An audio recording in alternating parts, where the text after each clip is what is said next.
저는 결혼한 지 이제 1년 좀 넘은 30대 초반의 여자입니다. 얼마 전 너무나 억울하고 가슴에 한이 되는 일이 있었기에 이렇게 글을 한번 적어봅니다. 저희 아버지는 친구분과 함께 작은 무역회사를 운영하셨어요. 처음에는 영업직으로 회사에 입사하셨던 아버지는 대표의 눈에 들어 금세 높은 자리로 올라가셨지만 본인의 사업을 해보고자 제가 초등학교 때 회사를 그만두시고 창업을 하시게 되었어요. 당시 동업을 하시던 친구분은 이혼 후 혼자 아들을 키우셨는데 그 아들과 저는 4살밖에 나이 차이가 나지 않아 친남매처럼 지냈습니다. 이후로 회사가 세워지고 몇 년이 지나 자리를 잡아갈 때쯤 아버지의 친구분은 불의의 사고로 운명을 달리하셨어요. 졸지에 하나뿐인 아버지를 잃은 오빠를 저희 부모님은 친자식처럼 보살펴 주셨어요. 그렇게 영리하고 똑똑한 오빠는 서울에 있는 유명 대학에 진학하였고 저는 미국으로 유학을 떠났습니다. 4년의 긴 유학을 마치고 돌아오니 오빠는 어느새 멋진 사회인이 되어 있었어요. 오빠는 저에게 정식으로 사귀어보지 않겠냐고 물었고 저는 좋다고 했죠. 어린 시절부터 오빠를 좋아했었거든요. 나중에 들으니 저희가 사귀게 된 사실에 대해 저희 부모님은 굉장히 기쁘셨다고 해요. 어려서부터 오빠가 어떤 사람인지 누구보다 가까이서 보셨으니까요.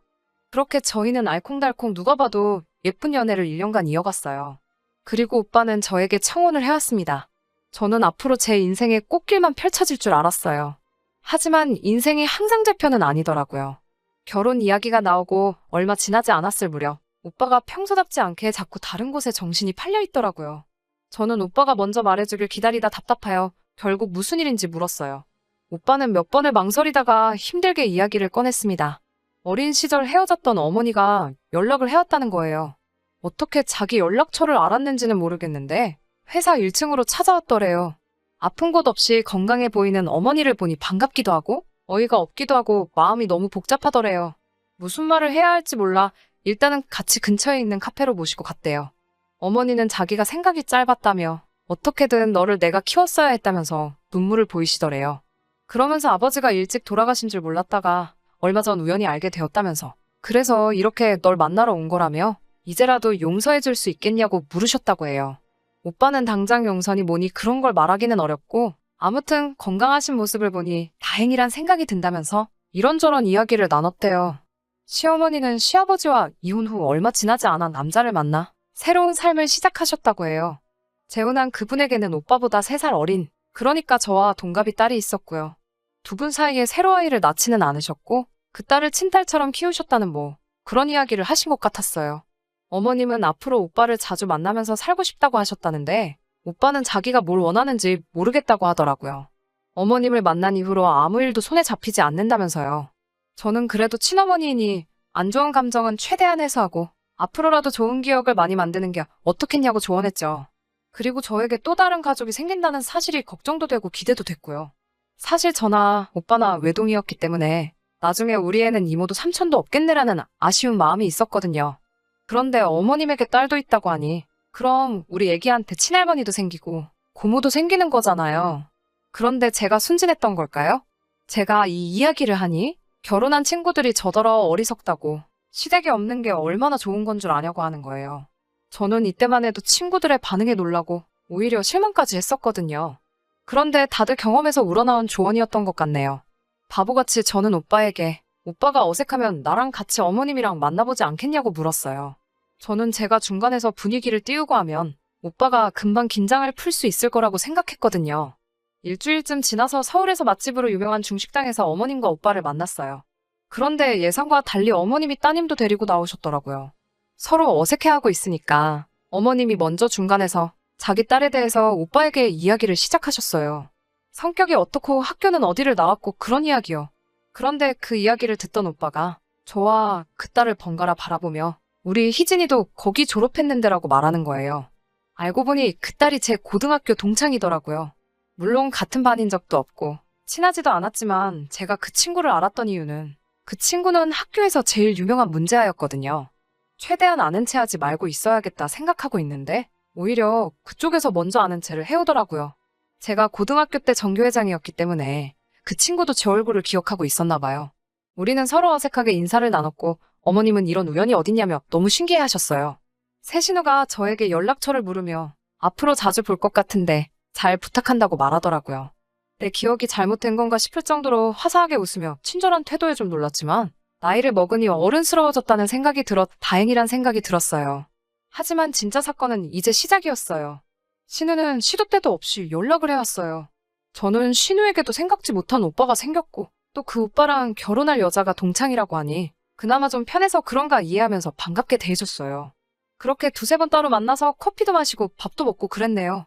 그러다 하루는 신우가 저더러 고등학교 동창들하고 자주 만나냐고 묻더라고요. 저는 미국에서 지내면서 좀 멀어진 사람도 있지만 여전히 많은 동창들과 잘 지내고 있거든요.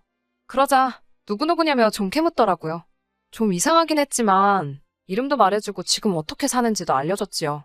친구들 직업을 묻기도 하고요. 저는 순진하게 그냥 오랜 친구들의 근황이 궁금한가 보다 생각했어요. 그런데 그것도 지금 생각해보니 순수한 의도가 아니었더군요. 그러는 동안 오빠와 제 결혼 준비도 그럭저럭 준비가 돼가고 있었어요. 저희 부모님은 오빠가 어머님을 만났다는 사실에 마음이 복잡하신 것 같았어요.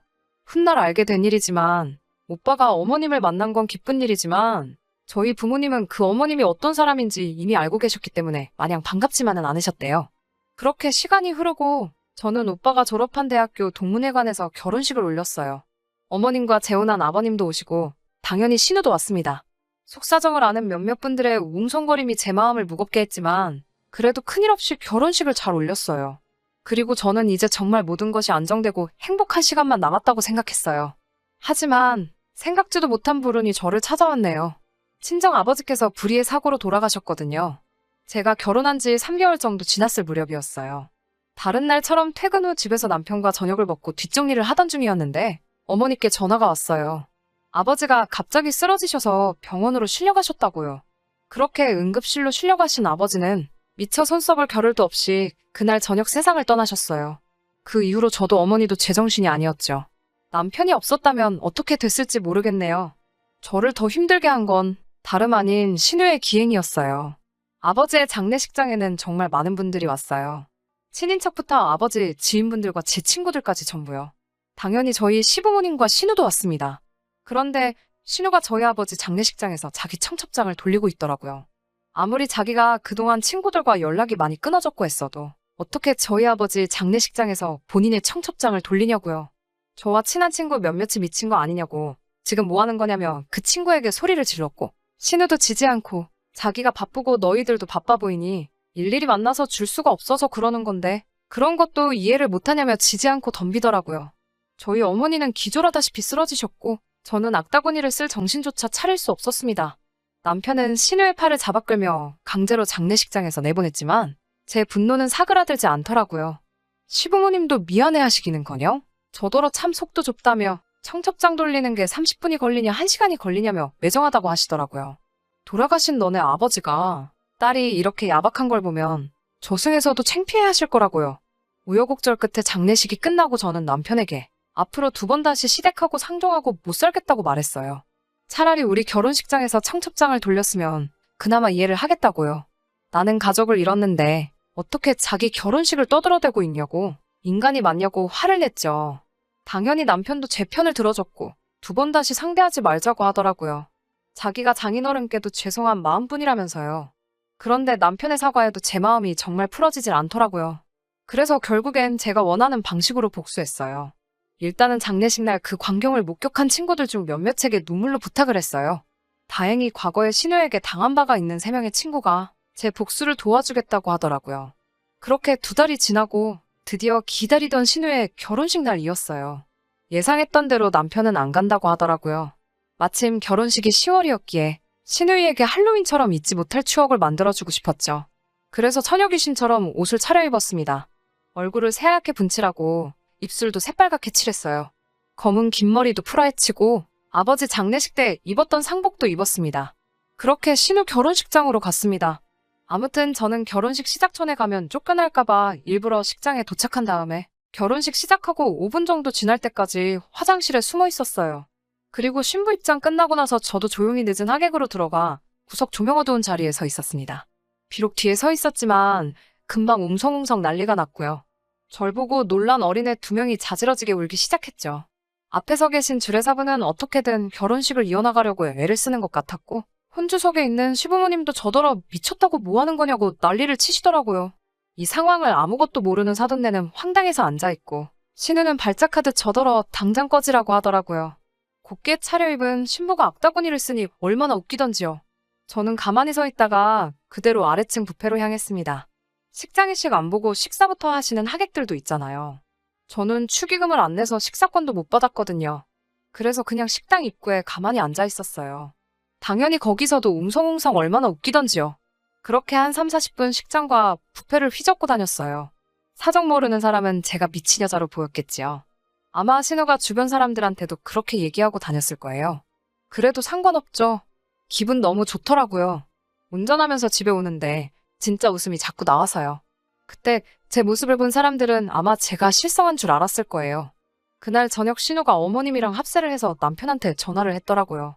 스피커폰이 아닌데도 어찌나 목청이 좋은지 무슨 욕을 하는지 다 들리더라고요. 셋이 아버님까지 저보고 자기 눈에 걸리기만 해봐라 하시며 난리도 아니시대요. 보니까 사돈되는 집에서 도대체 뭔 짓을 하고 다니길래 저렇게까지 원수를 쥐고 다니냐며 결혼 다시 한번 생각해봐야겠다고 나왔나 봐요. 신우랑 어머님이 신나게 놀던 과거를 숨기고 온갖 교양과 아양으로 이뤄낸 혼사였는데 저와 제 친구들이 다 망쳐놓았대요. 친구들은 계획한 대로 새하얀 원피스를 입고 화장도 머리도 신부가 받는 것보다 더 공을 들여서 하고 가서 결혼식 사진을 찍을 때 일부러 맨 앞줄로 자리를 잡아서 섰대요.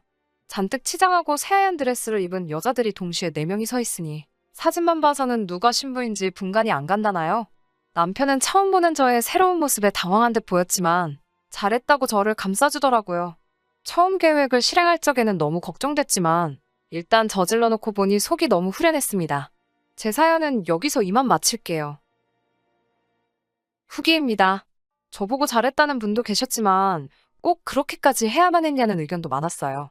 너무 화가 나는 마음에 어떻게 한 방 먹여줄 생각만 했던 제가 너무 생각이 짧았다는 생각도 했고 반성도 많이 했습니다. 새 시아버지와 시어머니께 그날 있던 일에 대해서 사과를 드리고자 했는데 오빠가 아직은 두 분이 화가 많이 나 계시니 조금 누그러지면 하는 게 좋겠다고 해서 미루고 있었어요. 그러던 어느 날 신우의 사돈 어르신 되실 분들이 제 연락처를 어떻게 알았는지 저에게 연락을 해오셨어요. 저보고 잠깐 시간이 가능하면 만날 수 있겠냐고요. 시부모님께도 사과를 드리려고 했으니 사돈 되실 분들에게도 정중히 사과하는 게 맞다는 생각에 결혼식을 망쳐놓은 장본인이었지만 욕먹을 각오로 알겠다 하고 약속 장소에 나갔습니다. 사돈 되실 분들을 보자마자 저는 고개 숙여 그날 있던 일에 사과를 드렸어요. 화가 많이 나 계신 듯 보였지만 저의 사과를 받아주시더니 그날 있던 일에 대해서 이유가 뭐였는지 자초지종을 물어보시더군요. 고작 그런 걸 가지고 그 사단을 냈냐며 저를 나무라실 줄 알았는데 그쪽에서는 그런 사실을 하나도 몰랐고 며느리들 신우의 성품이 그런 사람인 줄 몰랐다고 놀라시더군요. 돌아가신 아버지는 제 남편에게도 친아버지 같은 분이셨다고. 물론 제가 그날 그렇게 한 행동에 대해서 남편은 모르고 있었지만 남편도 제 일처럼 분개했다고 말씀드렸습니다. 결혼식이라는 큰 행사에서 제 행동이 너무 어리석었고 크게 반성 중이라고 말씀을 드렸습니다. 어떤 결정을 내리시던 간에 저는 그날 일에 대해 제가 책임을 질 수 있다면 그렇게 하겠노라 말씀드리고 원하신다면 두 사람 앞에 무릎 꿇어 사죄할 수도 있다고 말씀드렸어요. 두 분은 저에게 아니라고 오히려 몰랐던 걸 알게 돼서 고맙다는 알 수 없는 대답을 해오셨어요. 결론부터 말씀드리자면 두 사람은 결국 파혼을 했습니다. 사돈 되실 분들이 지역에서 유명한 자산가였다고 합니다.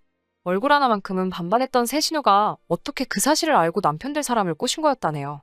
신우의 남편 될 사람이 아직 철이 들지 않아서 만난 지 얼마 되지도 않은 상황에서 막무가내로 결혼을 하고 싶다고 바득바득 우겨댔고 두 분은 혹시 모르니 혼인신고만큼은 결혼 후 어느 정도 시간이 지나 새 신우의 사람 됨됨이를 보고 올리기로 정한 결혼이었다고 합니다.